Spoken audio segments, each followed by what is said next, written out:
યોગ આપણે રાજુલામાં ગાંધી મંદિરમાં હાલે સવારના 6:30 નો સમય છે ને આજ હું તમારી હારે બોલતો હોઉં ને તો બસ આ મેડિટેશનના પ્રભાવે નકર અહીંયા રાજુલા મને બધા ઓળખે છે ઘણા કહેતા છે કે આ દાદા તમારા દોસ્તાર હતા હે આ ભાવેશ બાપુ બેઠા અમે હારે હતા આ હું ક્યાંય ભણવા નથી ગયો કોઈ પાઠશાળા નથી કરી કોઈ વસ્તુ નથી કરી અત્યાર સુધી હું પણ દરજી કામ કરતો છેલ્લા 5-7 વર્ષથી મેં દુકાન બંધ કરી બાકી 18 વર્ષ મેં કામ કર્યું પણ જો તમને આનંદ આવતો હોય તમને આ બધી મજા આવતી હોય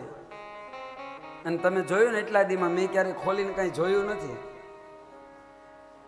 પણ એ જે કાંઈ છે એ કેના પ્રતાપે એ ધ્યાનના પ્રતાપે એ મેડિટેશનના પ્રતાપે કેમ જ્ઞાન ક્યાંય બહાર નથી જીવંત ગુરુ આવે અને સમર્પિત થઈ જાવ એટલે બધું પ્રગટ થાય ને એવા જીવંત ગુરુ શિવ કૃપાનંદ સ્વામી સમર્પણ મેડિટેશન હિમાલય યોગ તમે યુટ્યુબ ઉપર જોજો અને જો તમે ઈચ્છતા હોય જીવનમાં આગળ વધવા તો એકવાર અનુભૂતિ કરો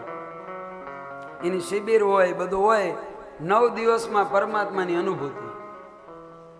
એટલે હું કહું ને પરમાત્મા અનુભવ કરવાની વસ્તુ છે માનવાની નહીં માનવાના ગુરુને છે પણ આપણે ઊંધું કર્યું ભગવાનને માનીને બેસી ગયા